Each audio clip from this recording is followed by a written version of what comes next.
Last time on Square Roots, Kaim calls some cave beasts, Ming talks to a car, and Seth remembers pushing out a baby. Meanwhile, Jansen shows off his Grey Day hams, but nobody wants a bite. You gotta honey glaze those things, my man. Sweet and savory.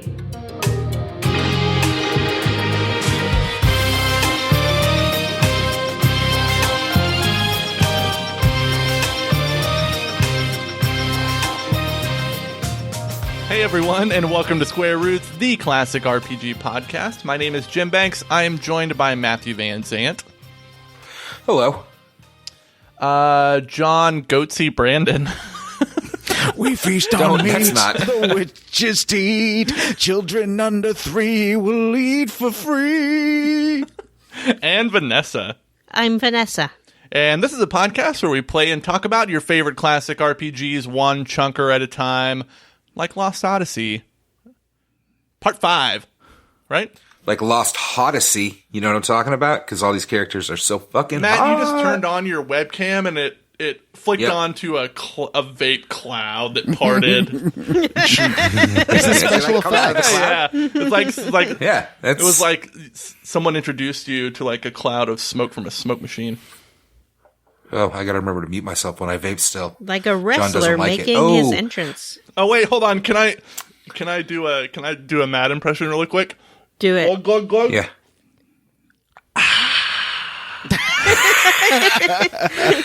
Jeez. I'm just gonna have has this been sip of this you've water. all been real anti-Matt this week, which has not been great. What are you talking about? I only fought and bothered you one day. Just Monday. And I behaved myself for the rest of the week. What if I haven't? Notice when I've I been do too it. busy to pick fights with Matt. You have been busy.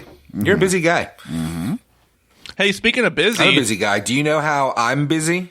Can I tell you is this how a I'm level busy? up or is this a level up or I was busy getting caught up on Lost Odyssey. Oh. What? That's right, motherfuckers. Matt played the game. Matt leveled up by grinding out some Lost Odyssey.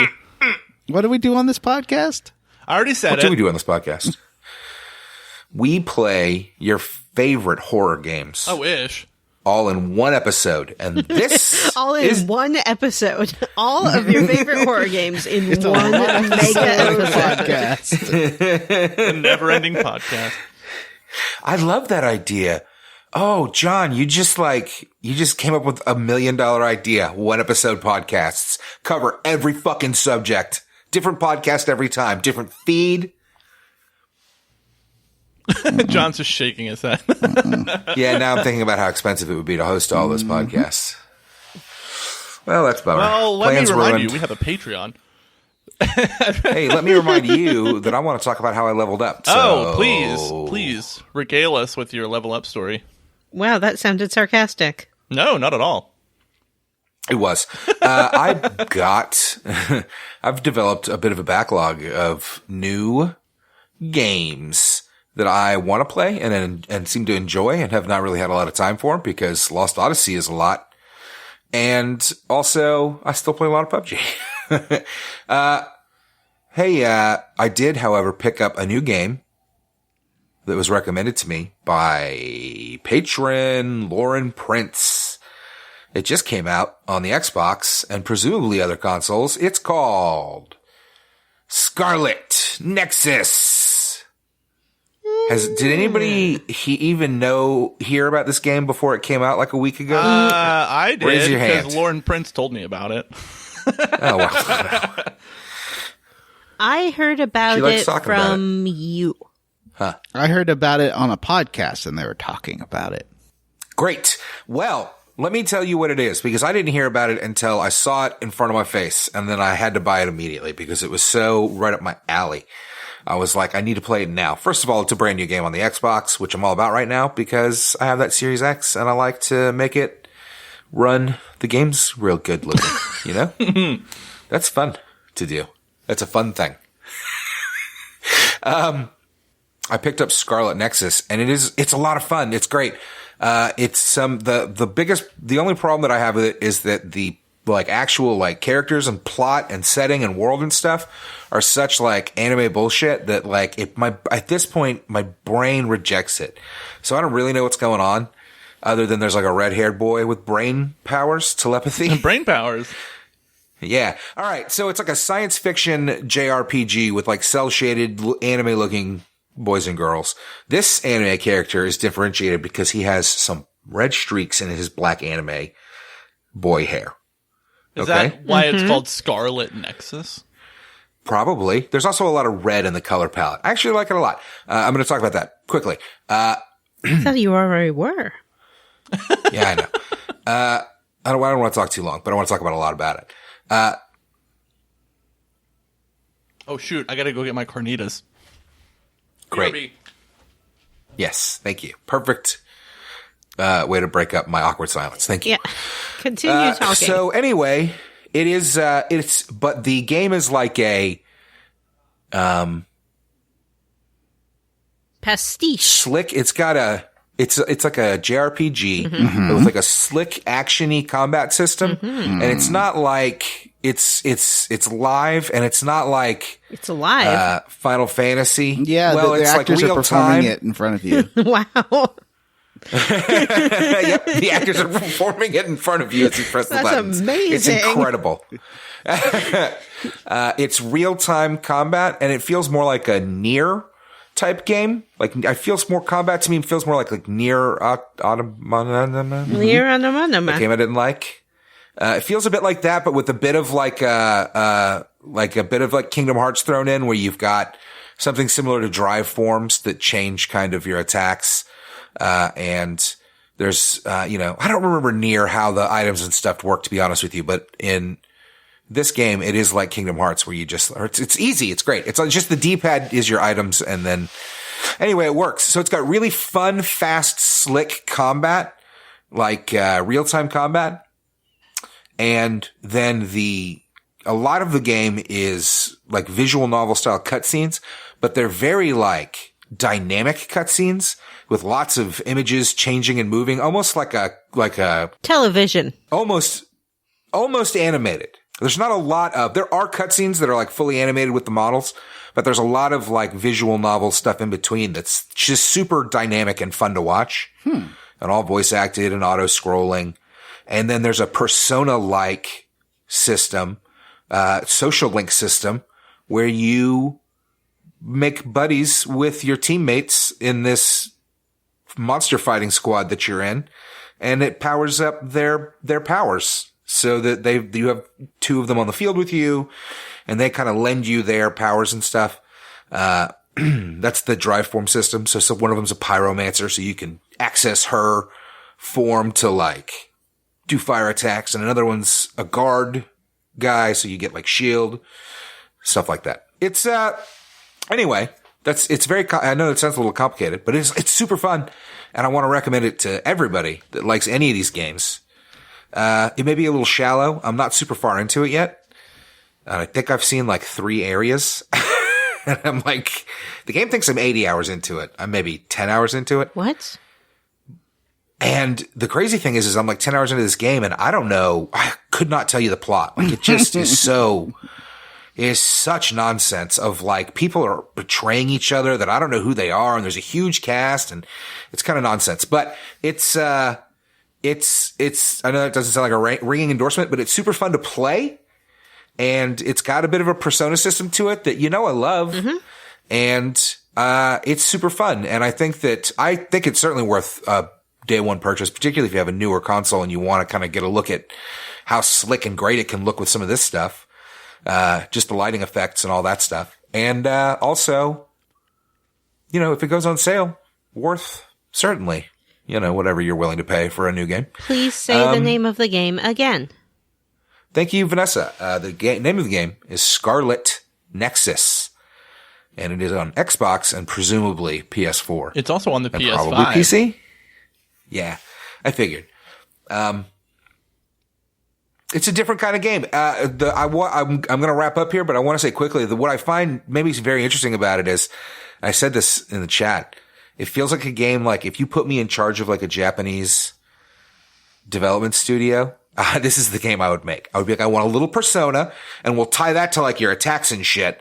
And the combat will be super fun sword combat.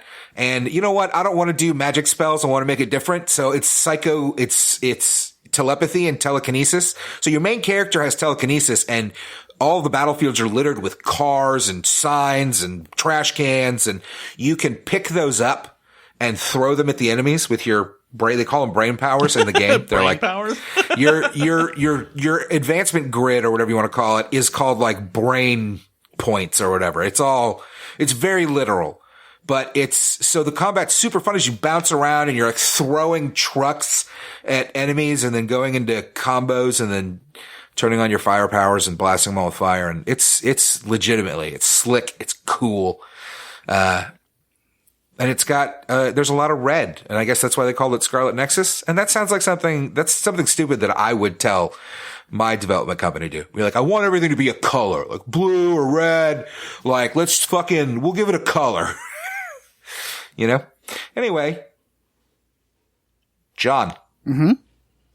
How did you level up? You know, that reminds me of a game that I bought for my last boyfriend. This was like 6 or 7 years ago. And like he sort of likes weird Vita RPGs, so I'd like buy him those as, you know, for his birthday or whatever. And I found one called Conception, and it sounds a lot like that, you know, with like your teen anime squad, except to get new squad members and listeners, tell me if I'm right about this. I think you had to get all your squad mates pregnant and then you would get like from the future the child that you had together, and it was like male and male or male female or female female. You could have babies with all of them. You could have babies with the children that you conceived? No, you could have babies with the other team members, and then they would become part of your party. It's called Conception. So far, I remember you talking about that before. So far, the social stuff is pretty shallow, but I don't really know. We're kind of going to see here. I hate to say it, but because I'm enjoying it, I didn't really read reviews, so I don't really know if it's like an 80-hour game or like a 20-hour game. I guess you'll find out. I don't know. Yeah, kinda. So I don't want to speak too soon and be like, yeah, because it could go fucking sideways. You know how games do that sometimes. You talked about it for 10 minutes. How is that not speaking too soon? We've only been recording for 12 minutes. Yeah, but anyway, John, go ahead. My actual level up is well, first of all, I survived a heat wave. Yay! It got pretty bad. I talked about it a little bit when we recorded on Saturday. That's scary. Mm-hmm. But it got up to well over 100 on like 109 or something on Monday. I was worried for you. Yeah, my cat got really sick. She was not handling it well. And she was throwing up everywhere and not eating and hiding and just like she didn't do anything for 3 days. And I could tell the next night, like, because the night after that super hot day, it was pretty, got down under the 80s, like high 70s, and the cat started acting normal and annoying again. So I knew she was okay. Yeah. So I was happy about that. Good. Yeah, that my house was unlivable. Like it was over 100 degrees inside. Wow, at that's night. crazy. Yeah. 100 degrees indoors. I cannot imagine. Yeah, it's. I'm definitely like my Is that roommate. do you open up the house? Yes, yeah, and it takes a while just because like everything's super insulated. So just getting the heat out of the house is really hard. Oh man, that sounds miserable. I also, I've been having a weird craving to play because I've been sort of beefing up my Wii U collection over the past, like basically this year of any games that I missed that probably won't come to Switch. So, I've got the 2 Zeldas there. I've got, Twilight Princess HD and Wind Waker HD. And I've got, Xenoblade Chronicles X just came in the mail. And they're all like, they're all pretty, rare. So like I'd pick them up now and they're probably going to be worth something in 10 years. It's one of those things. But also just fun to play. Like I don't know. I really like holding that Wii U gamepad. I think that's one of my favorite controllers. It's so comfy and it's got like a screen and it's really neat. But like I know why that system failed and why the Switch did better, because it's just overall didn't work very well. But, yeah, I like playing games on it. I've been playing Metroid Prime Trilogy. I bought that. And Prime 3 is interesting because it almost feels like a VR game, because there's lots of like reaching out and twisting things. Yeah, there is. I think it's pretty fun. Definitely works better with the Wiimote than Metroid Prime 1, where they put the Wiimote in afterwards, like the game is already done. And it doesn't, sometimes it just doesn't work well at all. But 3 is built for it. 1 played so well on the GameCube, and it plays so poorly with the Wiimote. Yeah, unfortunately, it's not great with the Wiimote. It's still fun, but I think it's definitely better on the GameCube. So yeah, that was my level up. Heat and Wii U games. Twilight Princess, you can name the horse. So I named the horse Torsi. I think that's a pretty decent Zelda game too. I'm glad you're playing it. I think it's a lot of fun. It's not it's far from the best. It's not super original, but it's fun. You get to be a wolf. It starts out you get kind of an adulty really slow. I think it might be the slowest starting one. Wind Waker, pretty much right away, things happen. There's pirate kidnappings and stuff. But this one's why don't you find this baby basket? A goat has escaped. Yeah, it's bad. I'm 2 hours in. I haven't left the dumb village. What about this Skyward Sword remake? Are you excited about it? Yeah. I really liked that game. I was just terrible at it.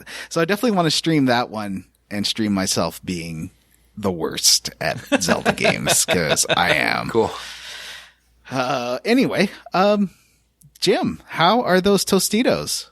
I made carnitas, not Tostitos. But Tostitos. The carnitas are delicious. Jalen was making a little carnitas taco when I was on my way back in here. But for my level up, I played through the Final Fantasy VII Remake Intermission DLC, which is focused on Yuffie and her friend from Wutai, and boy, is that a good time. It's great. You don't when you Final Fantasy VII Remake, you play, obviously you play as Cloud. Cloud is such a somber, kind of sullen character. It's such a nice change of pace to play as Yuffie, who's very loud and happy, and it's just super fun. And you get to get the lightning guy summon. Who's the lightning guy? Rama. You get the Rama summon. You get to do a lot of stuff that's it takes place during the events of the main Final Fantasy VII Remake game, but it never intersects. But it's still super cool, and if you would have asked me a couple years ago if I thought this was cool, I would have said no, but it really leans into some of the Final Fantasy VII later game stuff, like Dirge of Cerberus.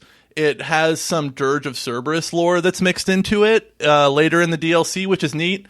And I thought it was really well done, and I'd never really been interested in that until I played the Intermission DLC. And also, you get a really cool epilogue that's not in the original Final Fantasy VII Remake release that kind of shows what happens after the main group leaves Midgar, which is really cool. So I highly recommend that game. I think it's super cool. It adds a lot of cool mechanics, like Yuffie can throw her shuriken and hit switches and break boxes from far away and do long range attacks. It's really cool. So yeah, play that. It's really neat. It looks amazing on the PS5. So does the Final Fantasy VII Remake Intergrade. That looks incredible. The whole game runs so seamlessly and looks so great on the PS5. Definitely recommend playing that. I booted up just to see what the HDR looked like just on my regular PS4. I don't have a PS5. And yeah, Final Fantasy VII Remake it's one of the best looking HDR games. The lighting is so cool. It's so good. Yeah. The game just looks so incredible. And playing it on the PS5, because I've been playing through Remake 2, even just the Sector 7 slums, especially the Wall Market section and the Honeybee Inn dance number, just look incredible on the PS5. It's pretty amazing. So yeah, definitely recommend that. Vanessa, how did you level up? Oh, Jim. They tried to get me, but I have grown, I have learned, and I can't be gotten.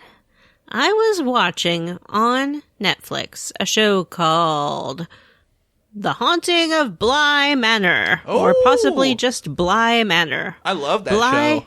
Something or other. Yeah, It made I me haven't cry gotten a around to couple it. times. It brought me to tears. Yeah, it is by the people who brought you The Haunting of Hill House on Netflix. It has a lot of the same cast, and it's a good, spooky, ghosty show.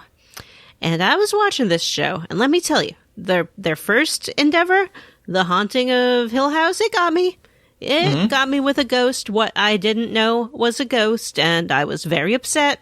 Because I was like, I didn't know that was a ghost. And, that's my least favorite thing. But this time, and I'm not going to get into too many spoilers here, but I will say, saw a person. I was like, tip to toe, that's a ghost. And episodes go by, and sure enough, a ghost it was. I was very pleased with my newfound skills in identifying my nemeses. Ghosts, what you don't know is a ghost. Did you watch the whole show? No, not yet. Okay. I will say that the guy who created that show and is the showrunner, his name's Mike Flanagan.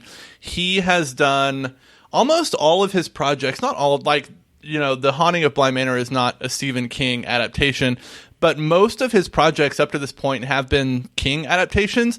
And they're probably the best King adaptations. Like, he did Dr. Sleep, which is a fantastic movie. He did Gerald's Game, which is a Netflix movie with Carlo Gugino. And it is awesome. He's very good at adapting King stuff. He's very good at horror stuff. And, man, Haunting of Bly Manor, like I said, it kicked me right in the heartbone a couple times. Made me cry. Really? It's set in the 1980s, and it is based, of course, on Turn of the Screw by... Silverstein? No. Hold on. James Joyce? No. It's a lady, isn't it? The first one was... Oh, sorry. Henry James. Aha! I was pretty close. Yeah. The first one was based on The Haunting of Hill House by Shirley Jackson. That's right. That's what I was thinking of. And that was also Mike Flanagan. I don't think I could... If you had both of them next to each other, I don't think I could tell you which one was Carla Gugino and which one was Gina Gershon. Really? What? Carla Gugino, she's great.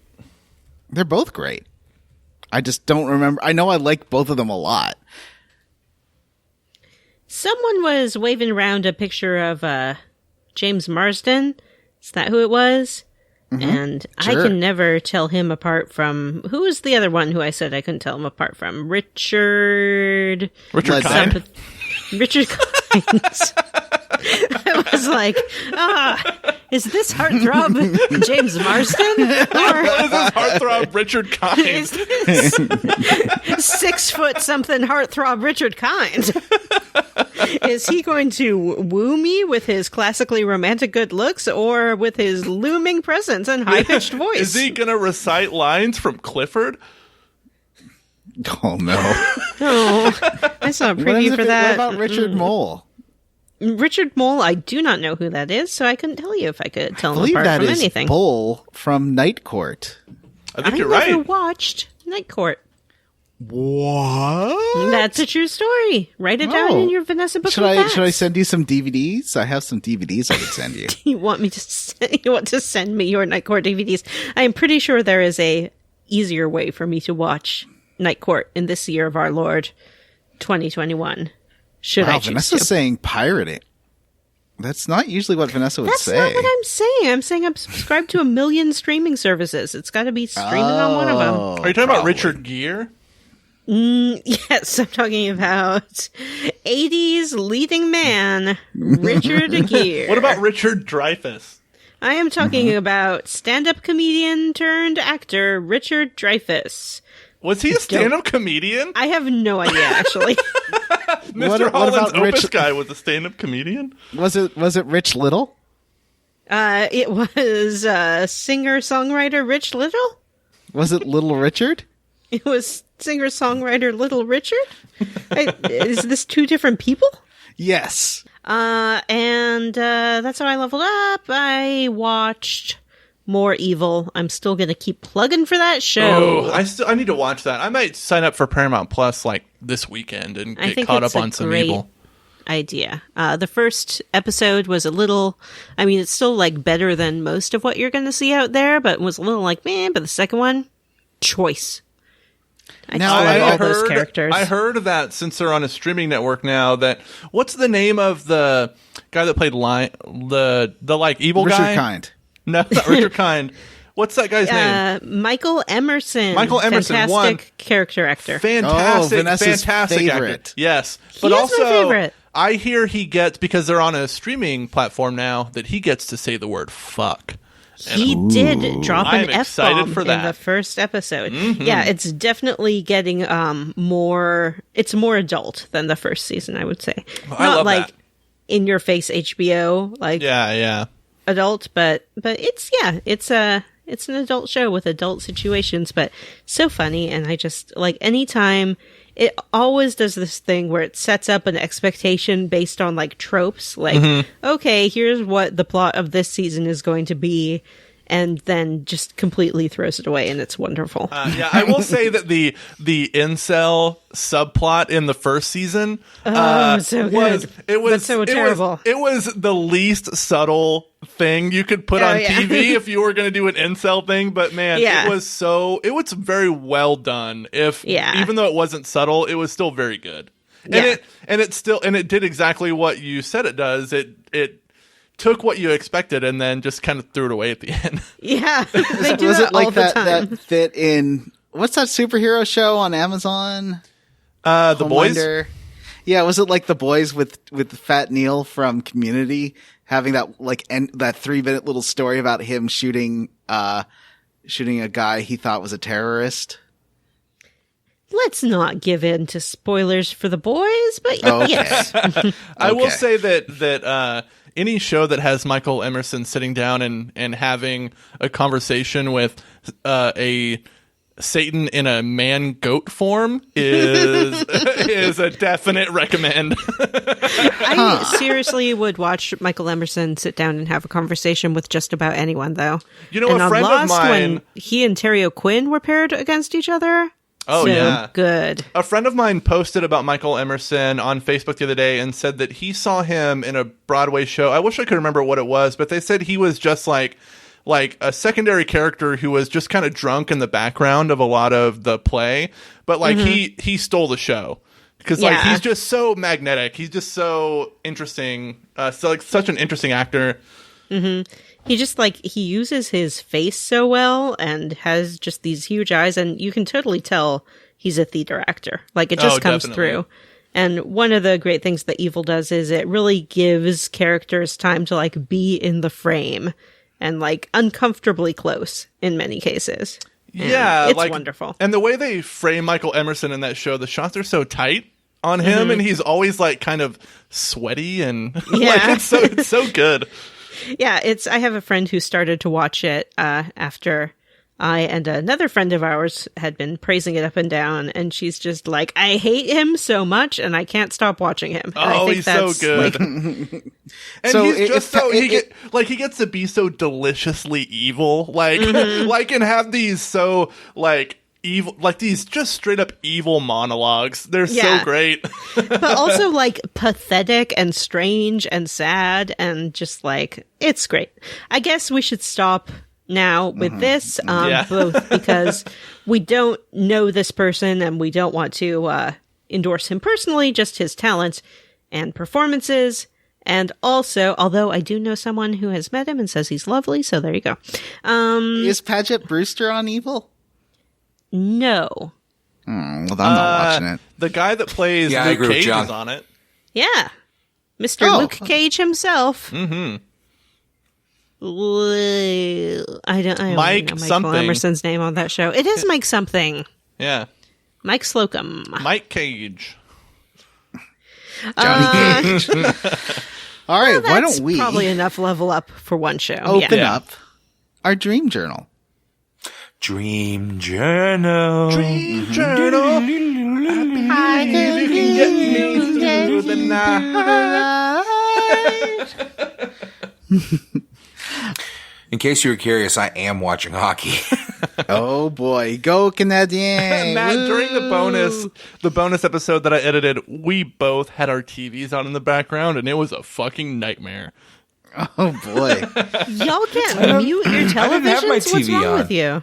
I must have left YouTube on in my living room because I heard it in the first half of the episode. Then I must have turned it off, and then your TV started picking up. Me? Yeah. Maybe the kids went and turned something on and I didn't Yeah, realize maybe. it. I don't know. I don't really remember.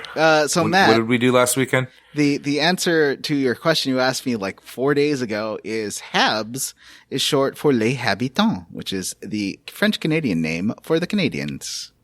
Oh, Wow, that was. It was. That's later a fun than I piece of hoped. trivia.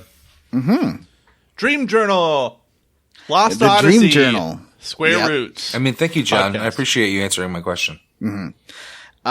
So, Saman, you remember before was an awesome town full of the coolest people and the best things. And now you get back after destroying the and what was it called? Experimental staff. And it doesn't have the magic energy causing the magic industrial complex or whatever. It sucks now, Vanessa. It's terrible. Where's my talking cars? Where's my talking cats? Honk honk. Where is the crow vendor? Where is the crow vendor? He's gone. But there can't- are real vendors, and you can buy lots of stuff. so Yeah, that's exciting. but you can't buy another crow vendor. And the magic floating doll guy, his doll is gone. And the guy who isn't worshiping his big pile of money. But I did get that secret ledger, like Vanessa suggested, so I did get to like rat him out to the people in town, and I got a big reward I for that. got that. I got that, but I never used it. I didn't know what to do with it. Oh, Got go it back back. and there's someone outside his Probably house not who's gonna do like, that. I wish I could prove that this guy was smuggling things. And you're like, well, here's a ledger, and he gives you a prize. Gots to snitch. If you remember from last time, we fled Grand Staff. I don't remember where the hell we were. That was We experimental Grand Staff. fled experimental Grand Staff. Thank you. That's right. We fled experimental Grand Staff as it collapsed and jumped on the boat.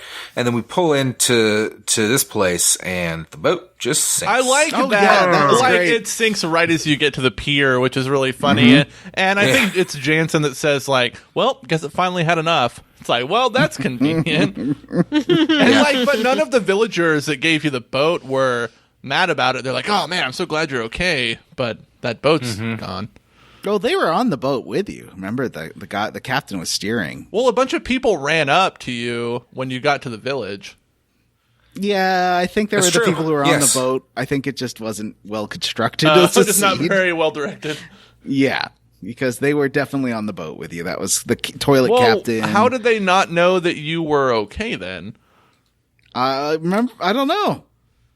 The boat did sink. Maybe they thought you would. That you just went down with the boat. Yeah. Yeah. So, There's a big cutscene. it's an important cutscene. Basically, before you leave, they're like, "Oh, let's spend a night just hanging out and talking about what we went through." So Sarah sits everyone down while the kids are fast asleep on the beds, and she's like, "Okay, do you know why Gongora was calling us traitors and no one can remember?" And she says that according to the journals, their minds came to this planet and they acquired bodies. And I What don't know does what that acquired means. that bodies. mean? It also implies pretty soon here, or at some point, that they don't even know. Even in the journals, they don't know. They were researching why they're immortal here. They don't know. They don't seem to have any fucking idea what's They going don't really on. seem to care that much, to be honest. Even outside of Gongora's like manipulation of their memories, recently, it seems like they don't really know what they're doing here. Yeah. Anyway. I Yeah. think But it's really Gongora seems funny to think how they have a mission. I mean, since the beginning of the game, they've been introduced as immortal, and people are just like, Okay. Like, these kids found out they have an immortal grandma and grandpa, and it's like, it's not like, if that were me, I'd be talking about it all the time. But they don't seem to really care that much. I mean, they've known that their grandparents were immortal because the mom told them. Oh, did she? Yeah. Why she did. isn't She's the like, kid, why isn't the mom also immortal? Well, she had to die. She does seem to come back a lot. Well, that's this. They just explained it to us. The aliens are just the brains. Are they And they're aliens? inhabiting the bodies. They guess seem so. to Yes, be they're aliens. They aliens. say something about their world being on a trajectory with Yeah. this world. There was something about the two planets kind of being in alignment, and it caused like What? a rift. Yeah, they talk Yeah. like Sarah mentions that for a minute. Just for a second. She does. It's like 2 lines. He's right. There are 2 They, lines inside of you. So the two bodies, even if the two bodies mating, let's say, because I have children in my house and I don't want to get all graphic. Going and to the my bone walls are zone. thin. Going to the meat suite. Mating, they would not produce. It makes sense that they would not produce an immortal offspring, because what's immortal isn't their body; it's their mind or whatever. Their energy, their parasite. They're parasites. Parasite Eve. So apparently, when you can talk to everyone around town, and when you blew up the experimental staff, magic lightning appeared everywhere, and it did happen to melt the glaciers that were blocking the ice canyon, and so now you can get really to convenient. Goatse if you want to get to Goatse. Who doesn't want to get to Goatse? Of course we want to go. Who doesn't want to get to Goatse? We all There's want, not a lot to say about the ice canyon, though there is a little bit, but yeah. other than I just want to say I love the name of the boss of this area. Very much. Dinosauro. Dinosauro. Well, let's there's a couple of things I want to mention. So it's got Sure. it's a real puzzle dungeon with like timing to get past things, and there's slippy slidies, and you could slip and slide and get some extra treasure. There's a pingling. Wind blows you back, and there's a penguin. Every time That hangs out. Every time there's a slippery ice environment in an RPG, you guys know what I think of? What? Chrono Trigger. Death Peak on Chrono Trigger. Vanessa got Nice. it. I Yep. guessed it. Yep. I would have said the ice cavern from Final Fantasy IX. That's a good that's one, but like- that's a very short dungeon. That's true. Vanessa, I found the pingling, and Vanessa came on my stream right when I found the pingling, and she was very excited. I was super excited to see that pingling. We all it. love a pingling.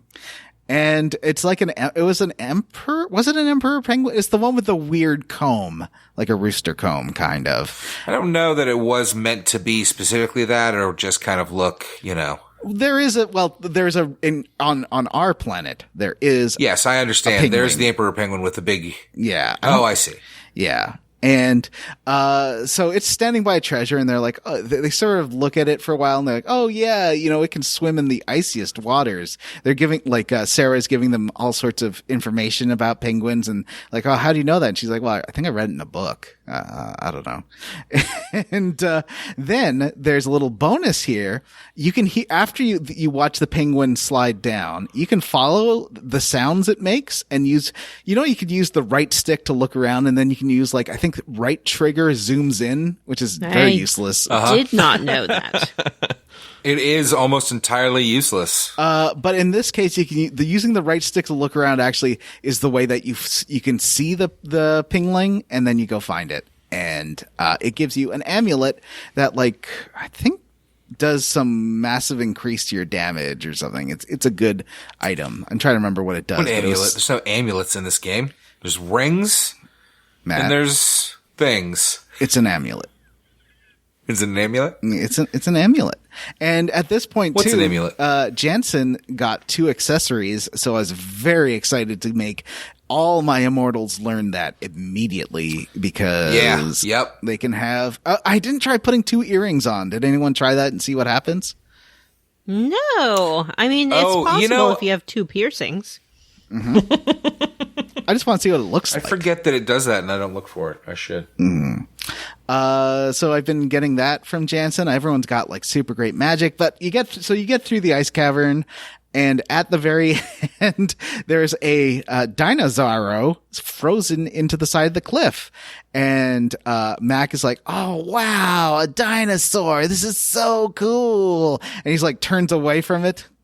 Dinosauro is amazing looking because his head is not like a T-Rex head or like a dragon head. I mean, it is like a dragon head, but it's like a Bahamut head where it's just like, I don't even know how to describe it. It's all fucking mouth and like a million little eyes on the side. And then, so that's the first thing you see. So I was like, oh, like a fucking cool dragon's going to come out. What's going to happen here? And then this like fat little Godzilla pops out. The Dinosauro reminds me a little bit of the Gaping Dragon from Dark Souls. I don't know if you know that boss, John. It's an optional boss. Is that like a Lemon Party boss or a Goatse boss? It's a little bit of a Goatse boss. Let me put an image of the gaping dragon in the chat. Yeah, please do. I don't want to look at that. I hope it's from the back. Gaping dragon. When I first saw Dinosauro, I was like, "Oh, that's." I don't Dinosauro like that. looks nothing like I think this. it looks kind of like it. It does not. Dinosauro has a head. way? This thing does not have a This head. doesn't- From the side, it kind of looks like From the gaping side. I do like Even that a little. like me, Dinosauro has no neck. And just like his head. Dinosauro, has no neck. He's just got like a Bahamut face and then just a fat, round little T-Rex body. It's a Godzilla body, not even T-Rex. Fat, round Godzilla body. I love it. Put these in the next Godzilla movie. And he has every boss you've been fighting has like 4,000 HP until this point, and then suddenly Dinosauro comes around. It's like, I got 20,000 HP. So Yeah. So It takes a buckle while. in. You said in the last episode, and rightfully so, the bosses got a lot easier. They just kind of turned into grinds as opposed to gimmicks. It's weird, but the gimmicks, we haven't seen it. I'm sure we're going to get hit with some more gimmicks, but we haven't seen a gimmick in a minute. It's been a lot of just grind. and with Gamble, and so I gave Gamble to like Sarah and Mac. It's a spell you can find if you do that little mini game in Tosca Village where you find all the not cactars, all the Kilolons statues, and you get the spell, and it does random damage between like 1 point of damage and like 2,000 points of damage, and it's a cheap spell that doesn't take very long to cast, so it's useful just to keep casting it over and over because you can do tons of damage. What's the ratio on that? Do you think? Like I'd say it's like 50% of the time does tons of damage, so you might as well use it all the time. Wow. I'll go back and get that. That sounds great. Yeah, go back to Tosca Village. It's spirit magic, so I have spirit magic on Sarah as well as Mac, so I was having them both use it. And I also Mac has Power Us, which is like a super powerful buff spell that like doubles the damage of anyone, so I put that on Kaim and Seth, and they were doing 1,500 damage per attack, and so it didn't take very long to take this guy down. No. It was pretty fun. Dinosauro, best boss in the game. Although he did have like one super powerful attack that did kill Sarah in one hit in the last round, so like she didn't get any XP. And I was a little bummed about that. Yeah. That's a bummer. The same thing I don't think I happened to me with experienced that. Seth. Oh. All right. So, really? Huh. All right. So after Dinosauro, we make it to Goatse City. And I wanted to kind of stop us here. I put a picture in the notes because Goatse is a very interesting looking city. And basically the rest of the game is going to take place in and around Goatse. Oh, well, that's not good. the rest of the game. The rest of the chunker. That's not what it's called, though. Goatse. Sorry, The the Magic Industry City of Goatse.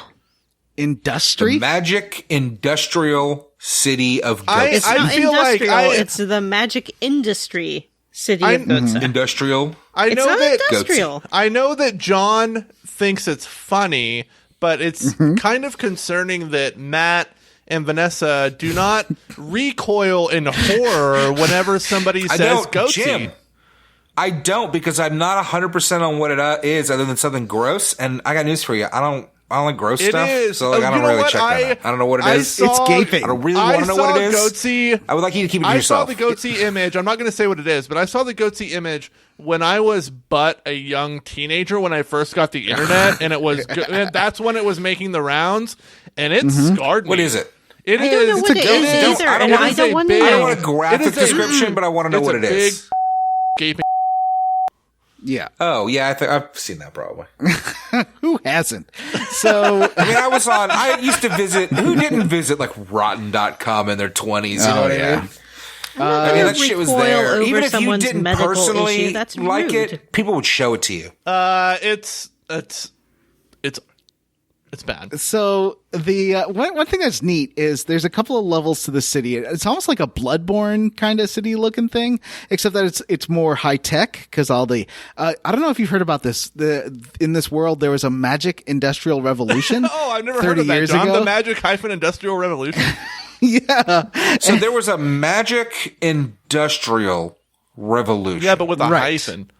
I was wondering what happened because someone in this town told me that when their grandfather was young, there weren't magical elevators. And I was like, how could that be? Did something happen? I guess there must have been something, but it looks like things went kind of wrong because there's like a big castle, but it's not at the right angle. It's a bit like slanty castle. Yeah, what is that about? It's like there's a mountain sticking up out of the middle of the city, and there's a castle attached to the side of that mountain. And this castle does not point upwards, like a castle would. This castle points sideways, I think like the mountain came up after the city was built.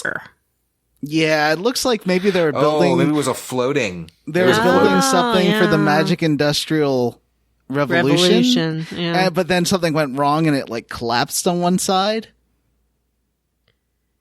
I thought maybe this was like the old village, and then they were like, we're done with this shit. Time to build industry. And they just sort of built it up underneath the old town and pushed the old one over. All right. So I do want to say, I guess the real answer to this question is Gongora has brought essentially electricity to this world, I think, via magic. Is that right? Maybe. We haven't established that, but it does seem suspicious. I guess. Maybe not. It could be. I guess that what he's doing isn't necessarily doing that. He's definitely got some plots going on. And this has the RPG thing of a, what do you call it when you have different strated? You know what I'm talking about? There's a stration. They got the lower strata and then the middle strata and then the upper strata. Yeah, it's that classic fantasy sci-fi town where the rich people live up high, and the middle people live middling, and the poor people live on the ground floor. So there's Low Town you can walk around in. There's an apartment complex that I spent a lot of time exploring, but you have to go there later, so I don't know. I like to find every nook and cranny in a place before I start advancing the story. So I spent 45 minutes. And eventually, cause you can't, Lowtown, you can pretty much explore everywhere in Lowtown. There's lots of stalls and poor people complaining about the rest of the city and how snotty the middle town and high town people are. And there's also a high town, which you can't get into because you don't have, they aren't buying that we're there to see the king and are like, yeah, sure. Who are you? I don't believe it. And if you try to go on the trains, there's a train station, but you're not allowed in there. And, so that's when it triggers a cutscene of your group saying, well, I don't know what to do now. Let's talk about it. So they go back to Midtown. And suddenly a stranger bumps into Kaim and Sarah and drops a coin, and they're like, do you remember this coin? Kaim picks it up and he's like, is that who I think it is? And Sarah's like, I don't know because I don't have any memories, but yes it is. It definitely is. And Kaim's like, oh, I'm gonna go. And Sarah's like, I'm going too. And Kaim's like, no. And she's like, well, this concerns me too, and I'm gonna go. And then they're like, okay, take care of the kids. We'll be back whenever. We'll meet up with you somewhere. Don't worry about it. Queen Ming keep trying to meet with the king, which has been our whole goal of coming here. Why wouldn't they tell her that, oh, by the way, we're going to follow the king? Because, okay, so spoiler, the guy that they're following who dropped the key is the king, Mars? Not only do they not tell her that they're going to follow the king, they never mention, like, oh, we know the king. Because the whole time it's been like, we're going to go there, and because Queen Ming is the queen, then we're going to be able to meet with the king, and that will be great. But not once are they like, hey, also, you want to meet with that king? We know the king real well. Mm-hmm. And yeah, you think that because they basically tell her to keep trying, but they know maybe it's because they're not certain that the guy in the cloak is the king. Now that they've left to do their thing here, the game, it's almost like Final Fantasy IX where it's suddenly splitting up and there's going to be lots of adventures in different places. Yeah. I'm a fan of it. I like this in a JRPG. I didn't used to, but now I'm like, oh yeah, let's all go on our own little journeys here. Yeah, I think it's cool. It's funny. I agree with you on that. It helps, I think, when I guess just in all honesty, with these games, I generally have to, just for the sake of time, kind of follow along with the guide a bit, obviously. Anyway, that's not a surprise. And so when you know ahead of time, like when you're playing with a guide and the guide's going, make sure you level everybody up, it helps than getting blindsided. Yeah. And having, for example, a very underleveled Barrett. Yes. And somebody else trying to get off an airship. Yeah. Anyway. So you do have, at this point, the children are like, hey, wow, look at this train. That train's so cool. Can we go see it? And, Jansen's like, well, we should probably go with you. And they're like, nah, don't worry about it. We're kids. Yeah. So the kids run away. So the kids just straight up run away. He's sort of two minds. Part of him is like, we should go with you. And then part of him's like, I don't care what you do. Like, well, and he realizes he actually gives a crap about these kids. He's like, what's wrong with me? What's happening to me? Why do I care? But he does care about the kids, but he still lets them go. He's like, well, don't leave the city. As long as you don't leave the city, it's fine. They lied. I like how concerned Jansen gets for these kids. Oh, yeah? Tell us more about that. Oh, did you guys just talk about that? Sorry. Yes. I kind of zoned out for a second. You were thinking about your own rosy cheeks too intently. So you get on a few different adventures. First of all, Ming and Jansen go up to try and see the king again. And what better way to convince the guards that she is the true queen of Numara than what I can only say is literally flashing them. Yeah. Yep. And she starts to undo her top, and Seth is like, you're the queen. You can't do that. And then Jansen is freaking out. He's like, no, lady, your shirt. And Ming's like, well, even a lowly guard such as yourself surely knows about the mark of Numara. And she takes off this, what would you call that? Like a necklace thing? It's sort of a necklace, yeah, sort of like a clavicle amulet. Sternum piece. Yeah. Mm-hmm. And she pulls that off, and then between her chesticles is a very large glowing rune. And it's super bright, so she flashes them with that. What's this got to do with being an immortal? If you just are parasites living in the bodies? I don't know. So confusing. I don't think it has anything to do with being an immortal. I think it has everything to do with being a queen. Mm-hmm. So at this point, you're okay. they're like, oh, yeah, sure. You're definitely the queen. Sorry, Your Majesty. Come meet with our king. And you go up a bunch of stairs to the throne room. And, the throne room has another long flight of stairs. At the very tippy top, you see someone, but they're totally blurry in the distance. And Jansen's like, is that the king or is that a maid? The king is like, welcome. I see that you have your glowy tattoo. However, I fear that someone could fake being the queen by getting a replicate glowy tattoo.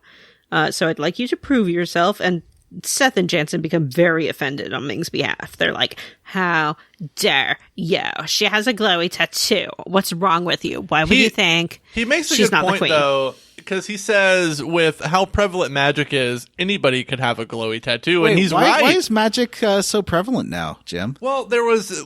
John, let me tell you about this thing called the Magic Hyphen Industrial Revolution. Wow.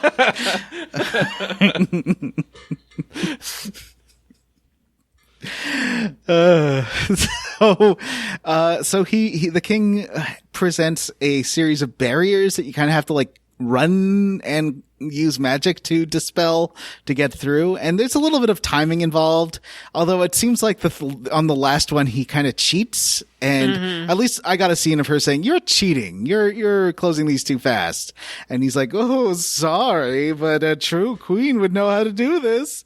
And eventually you make your way through, and he's like, you just see the king slamming on the panel in front of him. He's like, oh come on, what, get there's no more guards, what's happening? And you get there, and guess what? What? That's not the king. Oh my goodness.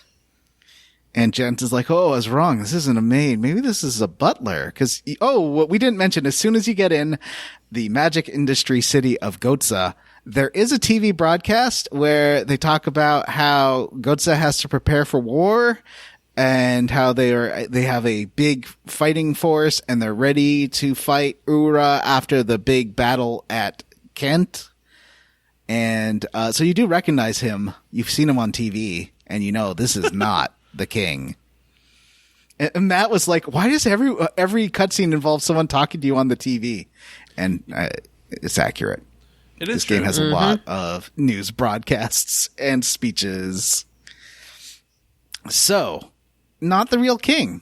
They were, what would you call, I wouldn't even call this a trap. Are you saying that he was fake king it?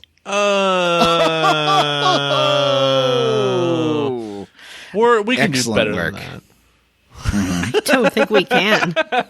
You're probably right. Have you heard our show? And they're like, well, tell us where the real king is. And he's like, I don't know. But then he caves and does tell them that he's probably somewhere else and gives them the location, I guess. There's kind of a cute scene where Seth is like threatening him, and then Jansen gives him some money, and then they have a little conversation where they were like, right. Jansen's like, hey, yeah, that really worked out, huh? And Seth's like, yeah, we did it. And then Ming kind of calls them out. She's like, oh, wait, you guys were doing that intentionally? And they're like, yeah, good cop, bad cop. And then No, they say good guard, bad guard. That made me laugh. So dumb. yeah, good guard, bad guard. And Ming is amazed that they were able to work together. And then someone says something like, oh, were you jealous? And then Ming's like, oh, no. And then both Seth and Jansen start being like, you have nothing to be jealous of. Sort of in a way like where they both assume that they're the ones that she would be upset was working with the other one.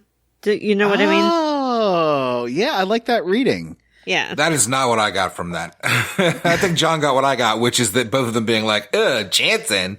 Ew, stinky. Yeah, exactly. P.U. Jansen. Like, that's the vibe. But I don't think Jensen's into Seth, really. Other No, than I finding don't her think that he physically is. attractive, I don't think he wants to get with her. No, he seems to be very fixated on Ming. The thing that bothers me most about Jansen is the quality of his facial animations seem much lower than the other characters. He seems like he's wearing like a human mask, like because like his face doesn't move like you imagine a normal humans would. Like Right. Well, it doesn't. There's It's all something flat and very still, except uncanny for his valley eyes about it. move around. Yeah.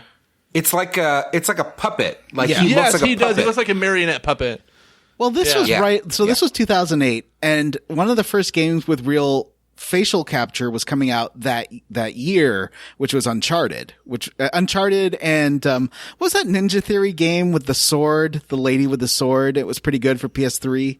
Heavenly Sword. Yeah. Wow, nice pull, Matt. Yeah. I never played it, so I don't. It was all right. They Nice tried pull. to. That's one of those ones that they tried to push. They made. They did a movie, maybe like there. I think remember I that maybe one. played that game on PS Now and wasn't really into it. But that's definitely, Yeah, you know. even during the Xbox 360, PS3 generation, like at the beginning it was all like this. And at the end, you could tell most high budget games had face capture. So like the performance was way more natural and people's faces were much more subtly animated than this, where it's like they just have like shock and sad shaking. Like the animation in this game, the facial animations work for like Kaim, who doesn't really emote. Works for Sarah, who doesn't really emote, but for Jansen, who like is always talking, like has a very wide range of reactions to any given situation. It really does not work, and it's very off-putting to me personally. But I do like that this, like Final Fantasy X, both Final Fantasy X, this didn't have facial capture, but they both had motion capture, so you could tell like it's real actors doing a lot of the motions and acting. So that's why a lot of the physical stuff in the cutscene looks really good. Like, other than the faces. And like the voice work in this game is also very good. Like I find, since we're on it, I find Jansen super duper grating. Like I don't really find him funny. I find him magical. Like I don't find the shtick charming or anything. Like I really don't like Jansen. I like him. And part of it's his weird, gross puppet face. And like part of that, I think, is you're talking about like motion capture, but like it's so overdone that it's like, it's hard to watch. Like his eyes roll around like he's the fucking didn't motion mask. capture his face. His face is like old school style. I feel like but his body is motion captured. Like in the script for this game, the voice actor who did Kaim, his script was like 60 pages. Sarah's was maybe like 45. Seth's was maybe like 55. Jansen's was 211 pages. Like he's always talking in this game. Always. Every time. It's too much. Every I find time him he's in very the scene, annoying. He's talking constantly. And John, I'm glad that, like, legit, I'm happy that you're finding the fun in this. Like, I don't want to be like the game grump or whatever. I just, I gotta be honest with you. Like this stuff grates on me, and it grates on me, and it's not fun. Like these cutscenes are like nails on a chalkboard sometimes. Sometimes they're very silly and fun. Mostly when Jansen's alone around. Well, Vanessa and I are on team Jansen is great. I love Jansen. I think that he's a good character. I think he has very amusing lines. I like his voice performance very much. And if he asked me out to drinks, I wouldn't say no. So that's how I feel about Jansen. Yeah, like I like Jansen, and I think the performance is good, but I just think there's too much Jansen relative to everybody else. He's definitely, it's a bit like Jar Jar in The Phantom Menace, where it's like, if they had half as much Jar Jar, I think a lot of people would have less problems with that it's almost like they were afraid, like anytime they felt like there was a gap in the direction, they'd be like, oh, there's some Jansen dialogue in there. Or like, there's no atmosphere at all. It's just it's constant. like that old show business joke. Is this going to play in Peoria? Or like, people going to be hanging in with all this? You know what? Jansen dialogue under everything else. Jansen dialogue. I'm a sucker for it, so I definitely, I don't have a problem with it, but I get what you're saying. Yeah. Anyway, the king was an imposter, but we cut to Kaim and Sarah. And this man they say his name once, and it is Mars. It's Mars. King they say it several times. Mars. It's Mars. King Mars. Mars. And Vanessa, why don't you tell us about this very important scene? So you find King Mars, and he's hanging out in this abandoned apartment, and he No, why don't you tell us, Vanessa? And not sorry, even I'll shut up. one sentence in, and John shut has up. something to say. Nope. John, Nope. is done. canceled. I'm not saying anything. No, I want to. You know what? I'm getting on Twitter. What's so important? I'm gonna. That you have to. The game gives you no direction as to where he is. I just guessed because I found this room before, and I was like, "Well, this seems very detailed." So I guess we have to come back here later. And the only way that you find out that that's where he went is if you go to that floor of the apartment building, then you see the door open. John, I did the exact same thing. When I got there, I explored, and that's how I knew where to go. John, Vanessa. Yeah. I didn't know where to go, and I had to follow a guy. Aw. So, It happened to me several times in this chunker, and I found it very frustrating. there's a Because lot. I like to try and just play. Yeah. This building that you go into, it's kind of cool. It has multiple stories, has a lot of things in it that you can't do anything with, like a casino. You can go in there and lend some money to a gambler who's down on his luck, which I did. Because I wanted to encourage vice. And there's a shop, but they won't sell you anything because you're foreigners. And there's The guy was like, I need money to gamble. And Vanessa was like, do you want to live deliciously? Yeah. How much is this money worth to you? Okay. And it has like 3 amounts that you can choose to give him. But I always have plenty of money in this game. It feels like it has not been a problem. Now that we, and I don't mean to John this situation up and get John myself canceled, but I would like to say that now that, yeah, have you not noticed that he's gone from the chat? He's out the show. Yeah. Now that it's established Square Roots canon that Vanessa has such a close relationship with Black Phillip. She is officially a witch, right? I don't On the know Square where Roots you would podcast? get that from. Well, hold on. Am I you not wrong? only have a close relationship with Black Phillip, you just got some tarot cards, I think. Decorative true. tarot cards. You might be a You're witch. And dabbling listen, in something. That's not a value judgment. You know, I would like to have an open dialogue with you about the powers of Satan that you have tapped into. Look, Wow. did I get just today a brand new set of tarot cards? Yes. Do I know how to read them? Of course I do. I was a teenager who watched The Craft. I do. Vanessa tried to tarot-splain to me about the tarot, and I was like, excuse me, ma'am. Don't even ask me about the tarot. That's not what you said at all. That's the opposite of what you said. You said, don't tell me about the tarot because I know everything about it because I am a witch. I gotta go. There we go. You guys take over for me. Jim, take over in interrogating Vanessa in this trial. You know, this is really typical. The accuser, he lays down, I saw Goody Vanessa with the devil. I point out his hypocrisy. He's doing the exact same things that he has accused me of doing. And when I point that out in this court of, I'm not even going to call it a court of law. This is a straight up kangaroo court. I don't really have any stake in whether you're a witch or not. If you're a witch, I support that. I do have some proof of Vanessa's witchery. Would you like to hear it? Yes. We were playing a game that showcased negative portrayals of witches called Little Hope, and then suddenly our save games disappeared. Oh, that's we lost right. all our progress. Why is that, Vanessa? I really want to was not revisit even Little playing Hope. that game. What are you talking about? I was just an innocent observer. I'm saying she used her witchy powers. And Matt accused her of being a witch like the last episode too. Remember in Vegas with those empty lots and you were a sandwich? Oh, that's Remember right. that? He accused me of being a sandwich. So Matt's got witches on the brain.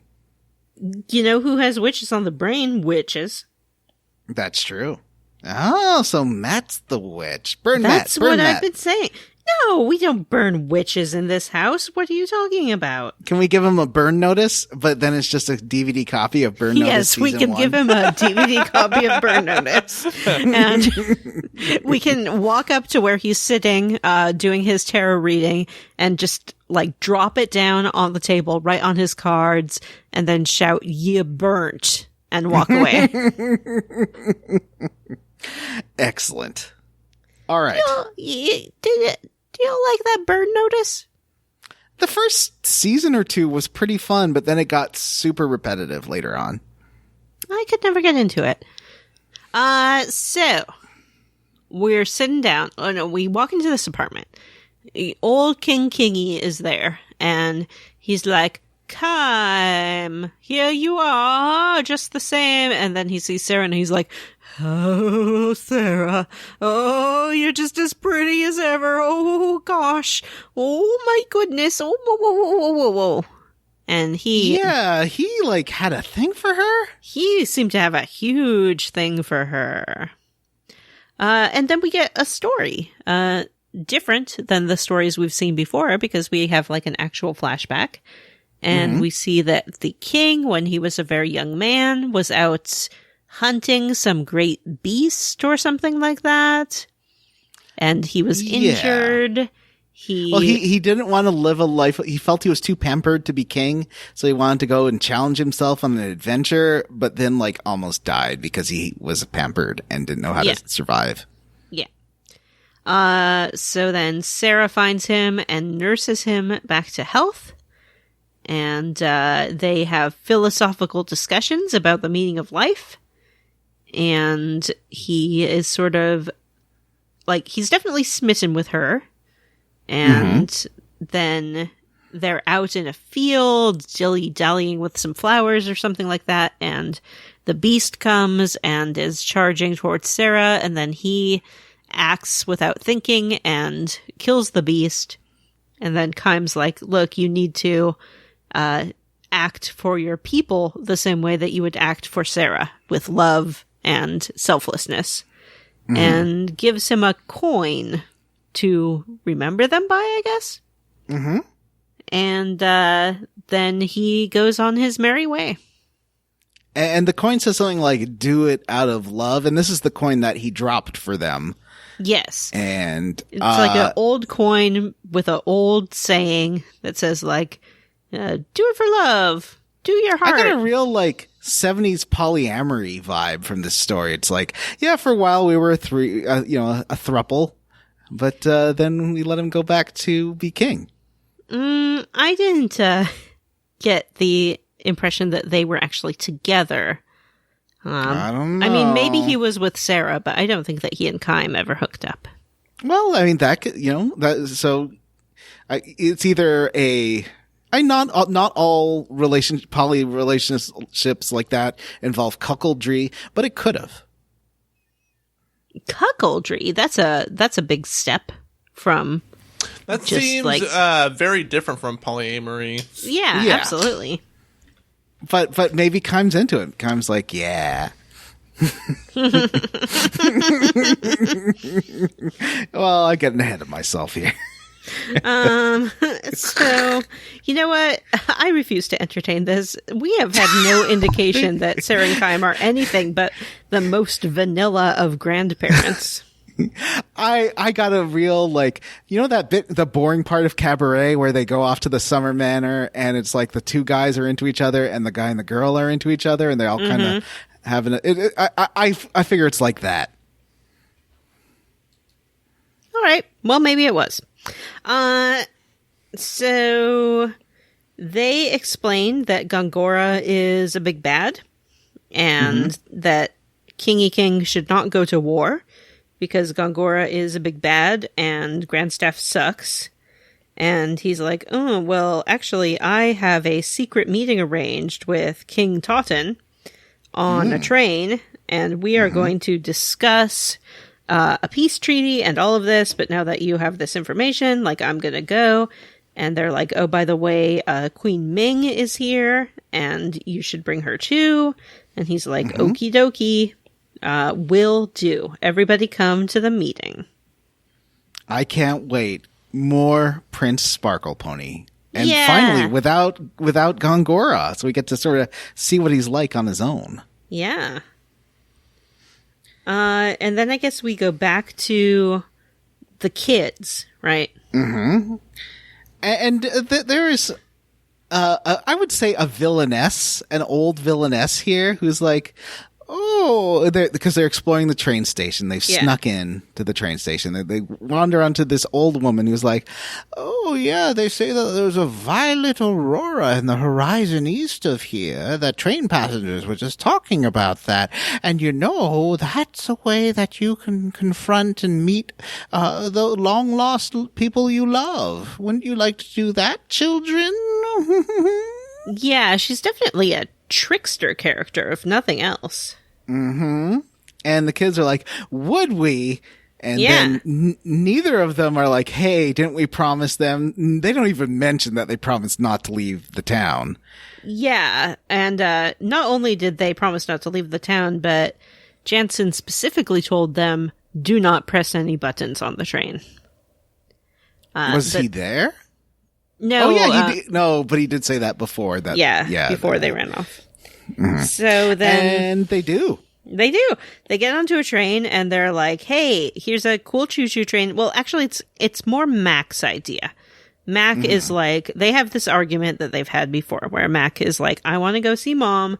And Cook tries to explain that Mom's dead. And he's like, you're dumb. Her spirit revived us at experimental staff.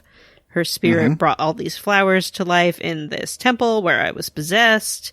And he's not wrong. Yeah, he's like, magic's real. What's your issue? Like, why won't you just go for it? And eventually Cook is like, okay, but when people ask, this was totally 100% your idea. And he's like, okay.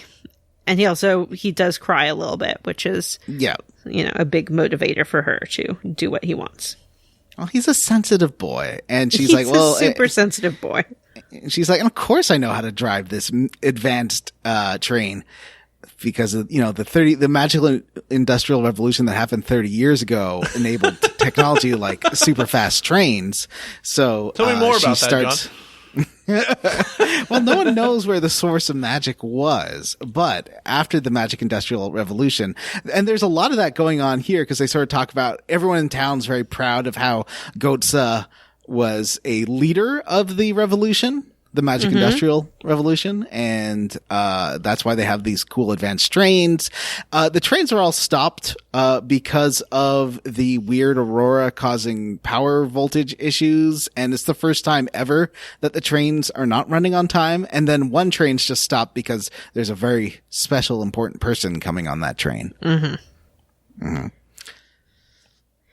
So they hop on this train, they mush-mash some buttons, and off they go.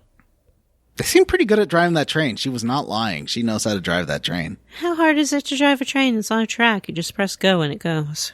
It's Does like it a have lever. a dead man switch? Put a lever. What's a dead man switch?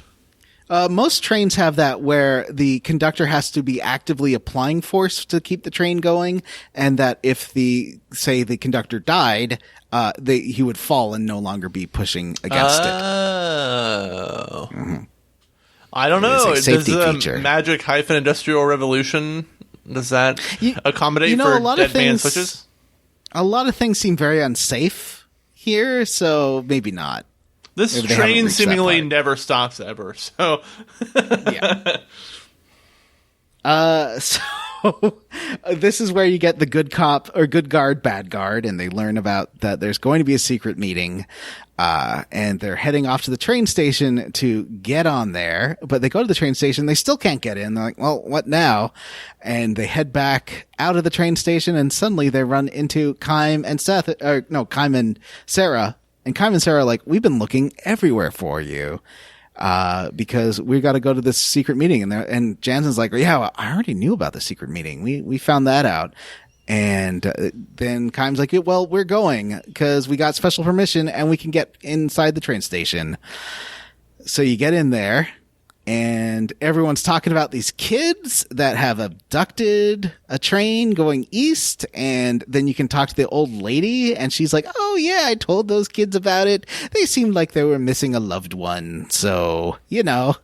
So I just told them to go jump into the Aurora Borealis. And no one seems mad at the old lady. They're just like, So then, but Sarah is very concerned because she's like, if you go looking for the dead, they will enslave you.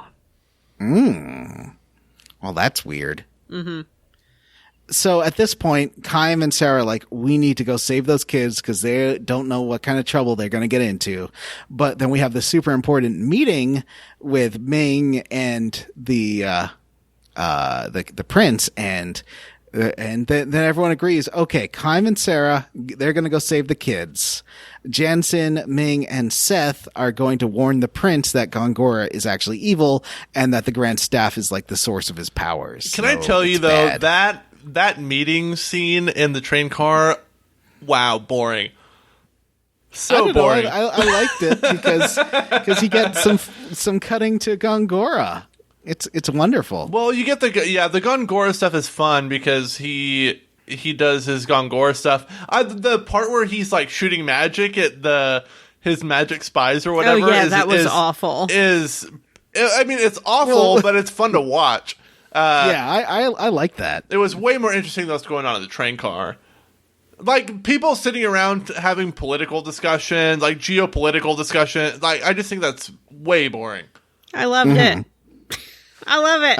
It's like the West Wing. It's the best. You do get a West. See, in the West Wing, they almost always frame these discussions as a walk and talk, so that there's dynamic visuals going on, That's and true. That's sort of how they make them less boring. But this conversation goes very poorly. First of all, the prince, I love the prince's motion capture actor because he's always kind of cringing in a really fun way. Yeah, and like he's when just he's sitting at the table, he's sitting like a sullen teenager at the table, like he really does not want to be there. Mm-hmm. Well, as you recall, he did not want to be prince. He doesn't want to be king. He doesn't want to be dealing with any of this. And the King Mars, does not want to start a war with Ura. And he's like, well, here's how we stop. We got to stop this war. And Ming's like, also, we got to stop this enchanted staff or the Grand Staff, because it's the source of Gongora's power. And Gongora is just manipulating all these events, to gain control of the world. And the prince is like, well, that's bad. And, Ming's like, yeah, so you got to destroy the staff. And Mars is like, yep, destroy the staff. And Prince is like, I don't want to destroy the staff. It's the source of all our power. How about I give Mars the plans to the staff, and then we can both have staffs? Yeah. It solves everything. Yeah. And he's like, that does solve everything. And essentially they're talking about nuclear bombs because Ming is like, I just told you they're way too dangerous to have. And they're like, yeah, but if we know that they have it and they know that we have it, then no one will use it against the other one because they'll know that we have it. Mm-hmm. And they do bring up their guess that it was Gongora that killed both armies at the Battle of Wall. Mm-hmm. Wall. Is that what they call the Battle of Wall? Yeah. The Highlands of Wall. The Wall. I had totally forgotten about the Wall Highland stuff until they mentioned it when everything was freezing. Mm-hmm.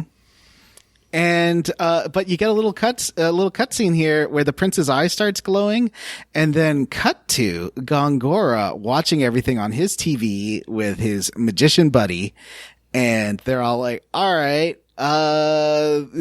Gongora starts whispering in the ear of the prince to be like, tell him that you'll meet in Kent, and that's where you'll exchange plans. And the king's like, oh yes, let's meet in Kent. That's where we'll exchange plans. And then cut to Gongora.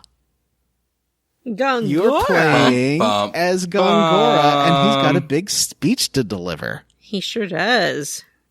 He sure does. In the second televised speech of this chunker, Gongor does go to his little speech area. You can't walk anywhere else. I tried. Everyone's like, no, Gongor, you got to deliver your speech. Me too. So you go to your little, I don't know, Eva Perón balcony thing. And you're like, I kept my promise. Don't keep your distance. Yeah. It's very beautiful.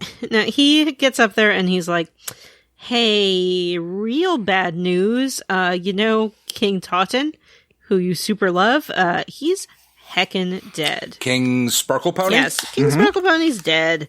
It really sucks. The King Kingy of this other place said that King Sparkle Pony just fell sick. But we know that's a lie, and we can't just let this outrage stand, so not to worry, we're totally going to avenge King Sparkle Pants. And everyone's like, hooray! Yay! And then they airlift in the completed grand staff on top of his, Capitol building. Yeah, it just, flies in, and then he's like, hooray! My grand staff! And it doesn't, they don't airlift it in. It fucking flies in. Flies. It's like floating, it's like a crazy floating palace. I put a picture in here. It's pretty rad. I guess that's right after this. Meanwhile, Kaim and Sarah steal yet another train, but this time, unlike the first train, they're prepped for someone stealing a train. So you do get attacked by first robot guards that are pretty easy. And then Vanessa. Yeah. You get to fight a train. Hooray! It's just like Final Fantasy VI all over again. Time to suplex a train. Did you suplex the train? Of course. No, I didn't. Well, then it's inferior to Final Fantasy VI, isn't it? And listen, in a world where suplexing a train is possible, if you're going to do a train fight, you better top suplexing it. This doesn't do that. So you do have a party of just Kaim and Sarah fighting, but hopefully you've given Sarah all the kinds of magics. So she's got lots of fighting options, and she can buff. I had her buffing Kaim, which really helps here, giving him the power of super fighting. And I got some the powerless thing makes him super powerful. Mm-hmm. And, Kaim's just kicking ass. There is, at some points, the robots are on a different train and, you can't use, melee attacks. So you have to use magic even for Kaim. So he doesn't do much damage, but she does. So, just kept, her flinging magic. There is one fun part there where there's a magic engine that does replenish everyone's MP at the end of each round. Oh, yeah. I like that. The train fight was fun. And then you have to kill that at the end. And I was like, I don't want to. Mm-hmm. Well, we're pals. And then you get to fight the train. Oh my God, Vanessa, Sorry, mute I have yourself. to step away for a moment. No, I'm kidding. Okay. Oh, never mind. I don't have to step away. So you do fight this train. The train's not super hard. It has one powerful attack, but, Sarah's got Heala, which is great and does tons and tons of healing. So I was doing that. And meanwhile, at the boring meeting, they do bring up, Tolton does bring up that he's captured a bunch of pirates, including the most notorious pirate, Seth. And everyone's like, Seth is like, Seth? Mm-hmm. And she doesn't give it away, but that's totally her kid, and she's very excited about this. They say that she doesn't give it away, but she's sitting there across the table from them, and she's like, my son is alive, and they're like, shush, don't give it away. Well, Tolton's a dummy. It's even dumber than that. She's like, Sid, my son? Mm-hmm. Okay, nobody tell anyone. I would like to take this opportunity to discuss that they are at this meeting sitting down to a meal, which King gets very excited about. He's like, enjoy this amazing meal. The meal appears to be one small chicken. There's 2 large turkeys on the table. I would say it's one small chicken. There's 2. No, there's platters in front of them with all sorts of food. What turkeys. Are you guys talking about? Vanessa, there's lots of food there, and those turkeys looked delicious. Maybe I'm playing on a bigger TV than you, so it looked bigger. Wow, John. That must be it. The logic sticks. The logic What a sound. shame, Vanessa. Yeah. So, yeah, they. Well, there's another point about this meeting that I found funny, but I'm trying to remember. There's food, and I guess this is when the Grand Staff flies and hooks up with. Oh, right, there is something I want to say. Mr. G. Bailey, who you know from our Patreon list. Mm-hmm. He said something that I thought was very interesting. He's like, "Do you think Ced will have an airship?" Oh, yeah, probably. Mm-hmm. It's like a little Final Fantasy homage because he is a captain. He does have ships. I hope he has a peg leg because we know for a fact that his leg got chomped off. That is true. Well, I bet he has a peg leg. I bet so too. I bet he has like a magic peg leg. I bet it's dumb. I'm sure it'll be awesome. So you're back with Gongora, and he's so happy about all this. And then he does go like use his brand new staff to make some, let's just call him Nazgul. Mm-hmm. He makes some like liches, the most battle mages. Tedious sequence that Jim thinks is it's real cool dumb for some reason. Well, at first they're living mages, right? And then he's like, okay, well, you know how you're living mages? How about I make you unliving? Like, well, I don't know about that. So he strikes him down. Each one's weak against a different type of magic. And then the last one's like, oh, I don't like this plan. And he like tries to defend himself, and you're controlling him doing all this. Yeah, but let's not gloss over that there's like 6 of them, and you have to use like 6 different spells to like whittle them down. And then on the last one, you have to go like 4 rounds with this guy. Mm-hmm. And awful. He does put up a magic barrier, and he's like, well, like, do I have to die? Do you have to kill me? And Gongora's like, yeah, you do. Except, and he starts bringing them all back to life. And except for this one, he's like, I don't need you. You weren't good enough. You wimped out at the last second. So I'm just going to destroy you. And he destroys that guy, but now has a phalanx of battle mages, or maybe, what are those knights? Oh, the Knights of Ren. They're kind of like the Knights of Ren, except they'll probably be in more of the game than the Knights of Ren were in I tried to figure out what their name was in like the game, and I could not. They were just like Gongora's guys. Like there was not like a name for them. It was a real bummer. Yeah, I'd have to look it up. Without trying to spoil myself, let me say. So I guess this is going to be, remember in Final Fantasy IX when all those big bad mages were like sent out? I guess it's going to be like that. Like the super bad VVs, they're like mega VVs. Did you see the news that they're going to make a Final Fantasy IX show? Yeah, but the one show that companies made before was like a Maxim magazine style horny terrible TV show. Oh no, really? Yeah, I'm kind of curious about this because their previous output does not give what's the word? Does not assure me of quality. That's a bummer. It could be just like a work for hire thing. Maybe they'll be doing something much more tone correct. No, I don't think that they're going to make it just look like garbage too. Like, hopefully they have better artists and time and money. Anyway, my point was, if they make a Final Fantasy show and if it's popular, if they make a Final Fantasy IX show and it's popular, 9 remake, should we? No. Should we? No, we have so many other games to play. Why? I hate this. Every single chronological show that I follow or podcast or YouTube channels like, we're halfway through this chronological thing, but we're going to restart now and do them better. Like, no, keep going. What is wrong with you? Anyway. Really? I've never seen a podcast do that. I don't think we should restart. I just want to play. I would like to. I don't want to. Well, I'll tell you what. How about when we've played every other Final Fantasy? Sure. That seems fair, and right? I'd say we don't, not including Crystal Bearers and Crystal Chronicles and all that. How about not including spin-offs? Oh, but I really do want to play 13, 2, and 3. Although I feel like that I'm the only person who wants to play I mean, those. I want to play Tactics really bad. Yeah. No, nobody wants to play those games because they're bad. Oh, do it.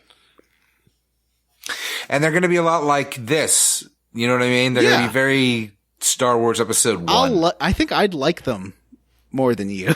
But anyway. Yeah, well, you probably like Star Wars Episode 1. No, I don't. Okay? Wow.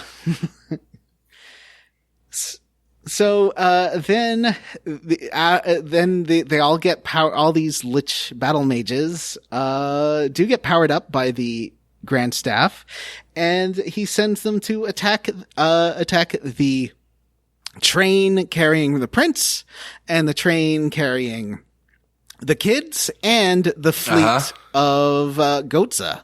Mm-hmm. And Goatse itself. Yeah. So and Goatse. That's right. So first you get he attacks. It's in my note. It's in the notes. He attacks the trains. Do you want me to? The royal train. Hold on. We can do this. So the first thing you see is a big meteor shower over the Goatse fleet. And the Goatse fleet, which is great. Yeah, that was a lot of fun. And then you do get an attack on Goatse City, and suddenly just freezing. They cast like a big icy spell. Freezes. And everyone's like running from it. It's a bit like the Day After Tomorrow, if you ever seen that terrible movie. Yeah. When everyone's getting frozen. It's a bit like all of those disaster movies. Everybody freezes. I put a screenshot in here. Mm-hmm. Like the whole populace of this city freezes to death.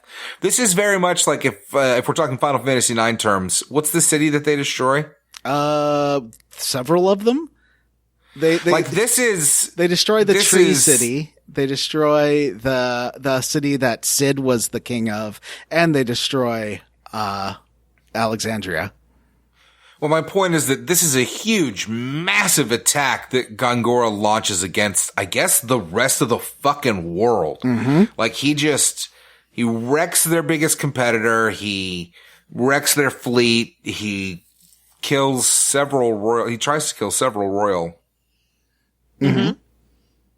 people. He does kill the king. King. Well, yeah, well, let's go back to that. So on the train, one of these it looks like a big floating mushroom thing, and it starts raining freeze rays down on the train tracks, and it does start freezing the train. Everyone's like, what's going on? There's an attack. And the king's like, better do our plan B here. And Jensen's like, you have a plan B? He doesn't. His plan B sucks. But meanwhile, the prince or King Sparkle Pony's retainer's like, take this and warp back to Ura. And he starts warping away, and they're like, no, don't go. For some reason, Seth's like, don't go. And she does jump at the king, and she does warp away with the king back to Ura. Mm-hmm. And right into the portal. Mm-hmm. And meanwhile, the king he's like, well, he's standing against the storm. I don't know what he was expecting to do. Was there monsters or something? He does freeze to death. The King Mars does die. Yeah, and I don't know what he expected to do either. Meanwhile, Queen Ming and Jansen keep each other warm with the magic of fire. They both hold hands and then do a warm circle around each other. Mm-hmm. The warmth of love. Yeah, Jansen is like, hey, if we're going to be frozen in place, we should probably be kissing. So we're kissing forever. And she's like, what? And then he goes, I was kidding, because it's good to use humor in a crisis.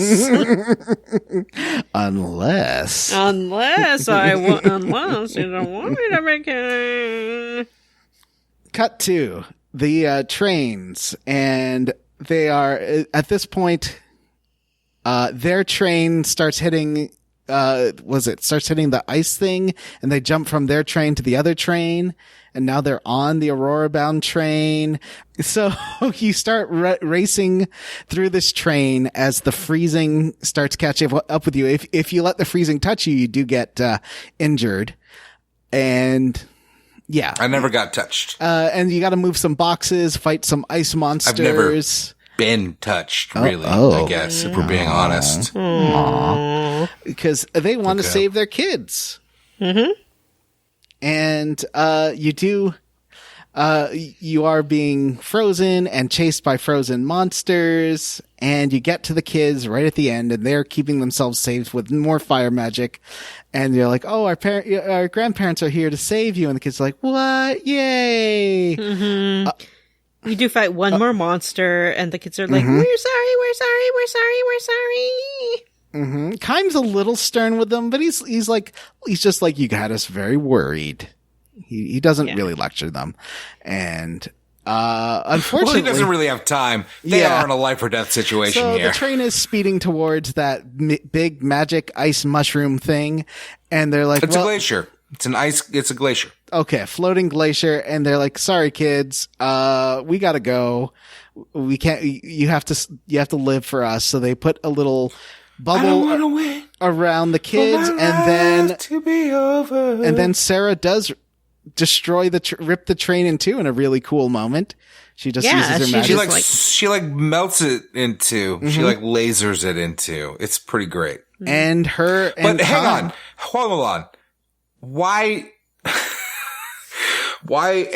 did she not just, before she started lasering the train, turn around? I think she feels like she has to be part of the explosion. I don't know. And there's Queen Ming, when she was about to be frozen, did say she's not sure if she can live through this. And everyone's like, but aren't you immortal? And she's like, I don't know. This is pretty powerful magic. And Kaim echoes the same sentiment that they're not sure they will survive this. Yeah. But they go off on the head of the train and smash right into that glacier while the kids are nestled warmly behind this magic barrier. They're not nestled warmly behind. They're standing as like the two halves of the train pull apart, and the kids start screaming, "Don't leave us!" And then they're like, "Why? Why?" Well, but that makes sense, because all she had to do was turn around and cut on the other side. Well, I think that and then she they would have been fucking knows fine. that the thing is pursuing the immortals. It doesn't care about the kids. Well, that might be. That actually is. That's an excellent point. Thank you for. Thank you for yes-anding my great bit. Oh, I didn't realize it was a bit. I thought you were genuinely asking. I apologize. It's all a bit. Everything's a bit. So, life's a bit. What happened to Prince Sparkle Pony? Will Queen Ming and Jansen escape from their death trap? Are the children okay?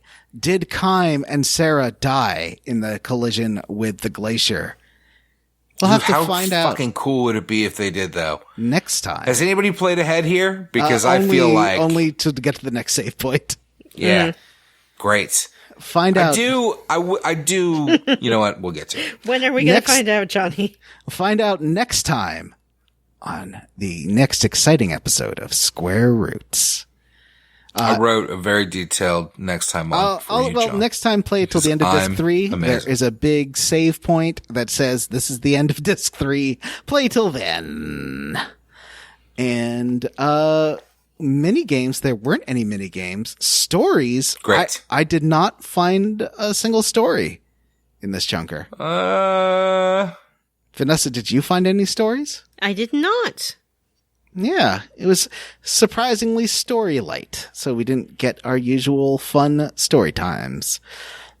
Matt, what are you squarely against? All right, so I was not on last week's episode, and if I was, I would have been squarely against this game because it's such a fucking slog. And you know what? I don't want to be Mr. Negative. So I'm kind of glad I missed that episode because this game kind of started to win me over again a bit by the end of this episode. I kind of enjoy all the super long cutscenes. I don't know. Like, it's not like a Metal Gear game where I'm going like, I hate this every second as they reveal nonsense over and over again. This at least it's fine. You know? Do you know what I mean? Mm-hmm. Mm-hmm. Like, it's fine. It's silly. And everybody is dumb and says dumb things. And the game's not very good, but I'm kind of enjoying it. So I'm rounding for, that. I'm rounding for Dinosauro. Wow, wow, wow. Oh, Vanessa. Yeah. What are you squarely against? I'm roundly for Jansen.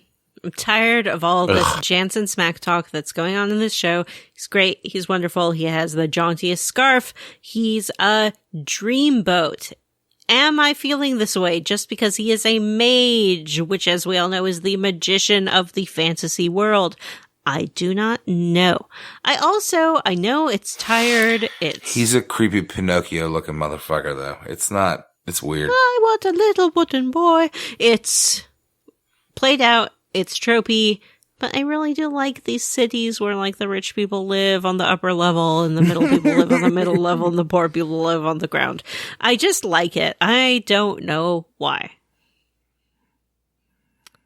Jim he had to go drop off Jalen at her friend's house. All right. Well, then I will speak for Jim. Hi-ho, Jim here. I'm the biggest cheeked little boy in the whole world, and I'm roundly for the twist of when you thought the guy was the king, but he wasn't the king after all. What a surprise. Johnny, what are you roundly for or squarely against? I'm roundly for Ming, Jansen, and Seth's little side adventure here where they go confront that not king. The faking it guy was pretty great. I enjoyed that part a lot. I like any kind of fake king. Anyway, so do we have any emails today? No. Okay. We do have a Patreon. I don't know if you're aware of this, but if you want to support our show, you can always subscribe to our Patreon for $3 a month. You get every single bonus episode, like the amazing Vanessa's Link's Adventure episode that we just released. You will love it. It's incredible. It's a great time. And Matt will be doing the bonus episode this month, so we'll get to find out what magic he has for us. And for $5, for $5 a month, you will get access to our voting, and you'll get to vote on upcoming games. The next vote won't be for a few months, though, because apparently we've got the next 2 games already decided. So after that, then you can vote. Finally. Announce them. What? You want me? Announce them. Both of them? Follow your heart. My heart says to save one of them for next week. Yeah, we gotta keep it under taps, or else people won't have a reason to keep listening. Mm-hmm. Finally, no matter what you pledge. I don't know. I don't like it when podcasts do that. Okay, fine. I don't know why we do it. No, don't do it. Oh. Follow your heart, I said. Finally, for at least if you pledge minimum $1 a month, you get our thanks on the show. And we're going to thank everybody, starting with Matthew. Matthew, who are we thanking? I would like to thank Grey Code, Bree Girth, I Am Immortal, I Have Inside Me Blood of Kaim, Chris Ryan, Matthew Casterline, Jake Dickerson, Nick, Chief Hazard, Built a Robot of Kinky, Sam Elliott, To Land the Square Roots Team, A Bad Dragon. Chief Hazard, you gotta shorten these things up. Sponsorship. Oh. Leave all of that in. Mm-hmm. Jason Timms, Rolled Earth. Make sure you probe every hole for goodies. Justin Rash. Vanessa's Gold Taco Bell PS5. DJ Ethro. Soy Soda Pop. You know who else is bad at games? My mom. Nathan Poirot. Give him the old royal flash. Eric Garby. Jerry Schreffler, David Pascal, Ryan Miller, Andy Smith, Ari Capovara, George Brady, Rubber Bear, the Pass Around Party Peapod. Oh, no. Mostly Rational Person. Coomers All the Way Down. What? Vanessa's Renegade Cheeseblade, Do Good Recklessly, Mary, Queen of Scots. Isaac Wright, The RPG Luminary, Go Cry Wolf. I've come to realize that the ring system, it's very much the same practices to use when fisting. No, that's good. That one made me go a little cross-eyed. Joshua W. Broxson, Wah Wah Wee Wah. That's a good one. T. Bumpkins is gonna need an amnesia stone after walking in on Sexy Horny Grandma. Speaking of Sexy Horny Grandma, wah, wah, wah, winner of the official Square Roots Best Inside Joke Contest. Horny Grandma is the best, and that's a fact that you can test with data on our Square Roots group. Okay. WWE Mike G, autistic people can speak for ourselves. That's a good point. Thanks, Justin Ham.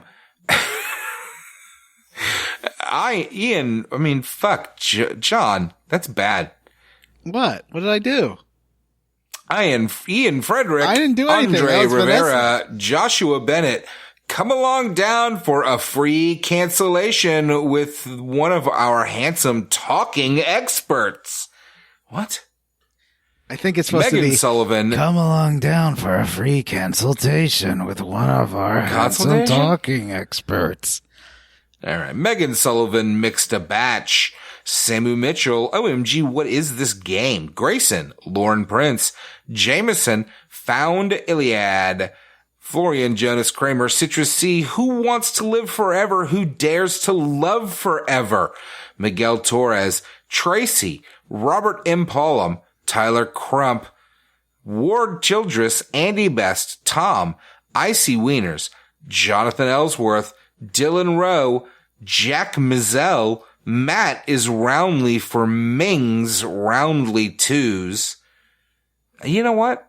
I'm not. I am, though. I mean, Wash in the Wind, Hexagon, Gunblading Sid, Stu Skeel, Hudson Roth, Zachary, Train. I'd like to thank Robert You T. fucking dickheads. That wasn't me. That was Vanessa. I'd like to What? thank Robert T. Vanessa's mom gives up. Go Lightning. I'm not doing them next I'm not week, saying just so we're all on go the same page. Lightning. Go Canadians. Eric Poirier. Fuck yeah, go Lightning. Woo! Brian They Pitt, just won, by Cameron the way. Shoei, Just in case Stan anybody's Sham curious. Slam Shame, Sean The show. Shit The Shed. Lightning just won. They just beat the Canadians. Ethan It was now G. Pearson. 3-0 is the record. And The Spectre of ongoing car payments. Sean, Dr. Fine, say everyone's name. John Scala, but I think Adam we're looking H. at a Touch My Kilolon. Chris Penyak, Cyril, The Wolf. No offense, but the Canadians have a Shook. losing record this These season. Are you nuts. kidding me that they're fucking Still in the just Kaim's Stanley Cup Unguarded playoffs Kidneys, against the DP juggernaut 299, that is the Tampa Bay Alex Lightning. Dullard, Anybody that's Paul out there Versh, talking about how Andrew Tampa's not a Leinart, fucking Metal Gear hockey Solid town. Blooded 2021, Excuse me. Devin Come to Sloan, Tampa Huxley Bay, and I will Agana, Gage, physically Shouty fist Day, fight you Matt to Newland prove to asks, you do you want that to Tampa Bay 2 CDs? is a hockey Joseph, town. Amanda Douglas, welcome to Cute Boy Jail, Honk Honk, Alexander Honk Jokic, honk. Knofford, CharityWater.org, Andy M, Arthur A, Verbatim, Burger Time, Tracy, Verbatim, the Burger Borg Time. Queen and Ally. Sexy Grandma's boy toy is Michael Crawford. Listen up, Squoot Honk, Stains. honk.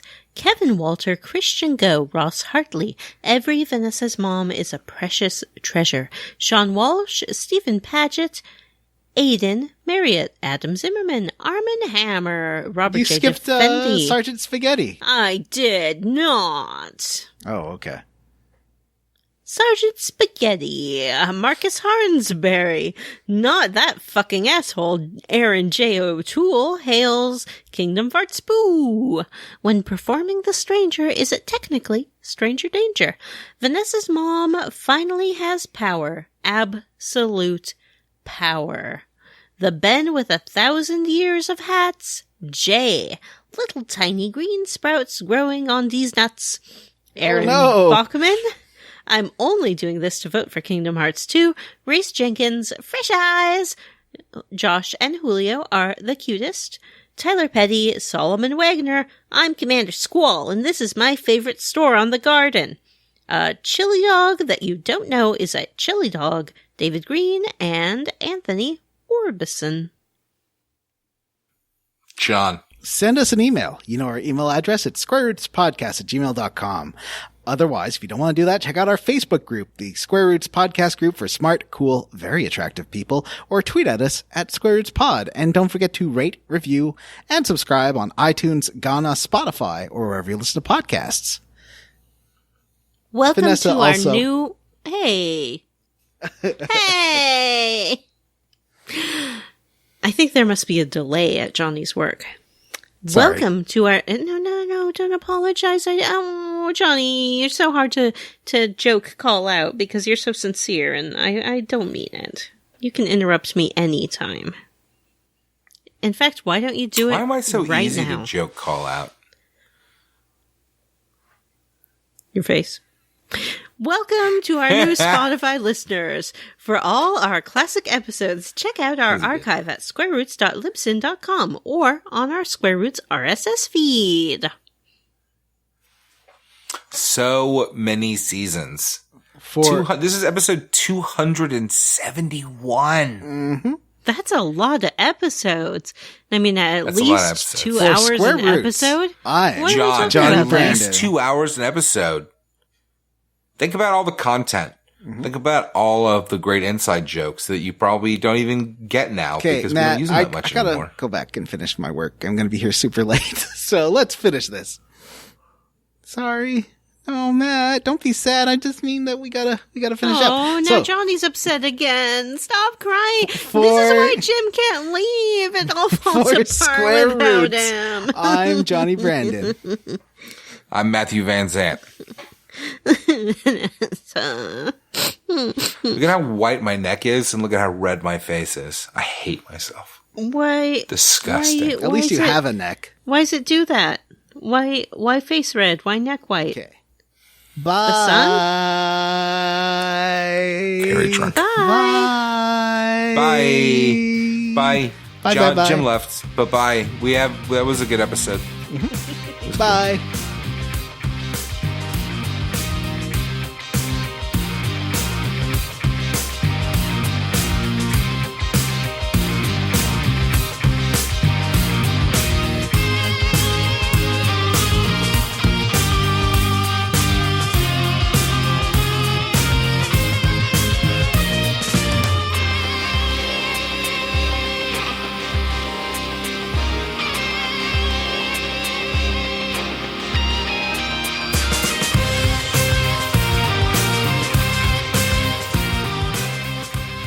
And yeah, you think that because they basically tell her to keep trying, but they know maybe it's because they're not certain that the guy in the cloak is the king. I know. I'm sorry. sorry. It's like What is almost that impossible for me to listen to you over Matt. I don't know Matt what has that like is. I think it's just his mic rubbing around or something. But he's like talking there's to his nothing kids. in his frame. I don't know what's going on. I think Maybe he there's, like, took a his fan? phone or whatever he talks to us on. Oh, maybe Out of the so, room. Yeah. Oh, You know, you okay. can set both your mics Oh, yeah, to the I should podcast mute mic. him. Actually, Jim, you can mute Matt. I think you have Yeah, can control. you mute him in the Zoom, Oh, please, yeah, I Jim? could do that. Totally, yeah. Because Yeah, I'm sorry, right it's now. like Do it really right difficult now. to listen to. He's back. Matt is back. He's back, and What? he's never going to know that we muted him. Yeah. Well, we might want to unmute him, is what I'm saying. All right. I can't unmute him, but I can ask him to unmute. Ask him go. to Hello. unmute himself. So, Why did you mute me? Because there it was- were terrible Headphones are off. noises coming There from were your terrible noises, and you were pretty having bad. a whole conversation while John was like narrating, and it was really hard to listen to both at once. I'm using my AirPods tonight to record instead of my overhead ones because the overhead ones make me sweat. They're hot. yeah. They're so big. Yeah. Jim, your face is so flush. I love it. I drank one glass of wine and like my body just turns red. You fucking turned into the most apple cheeked. Aw. I know, give me I a got buddy. some Rosy boys. Yeah, you're such rosy cheeks. You look like you're Christmas personified. You need to be Santa Claus. Jolly. So,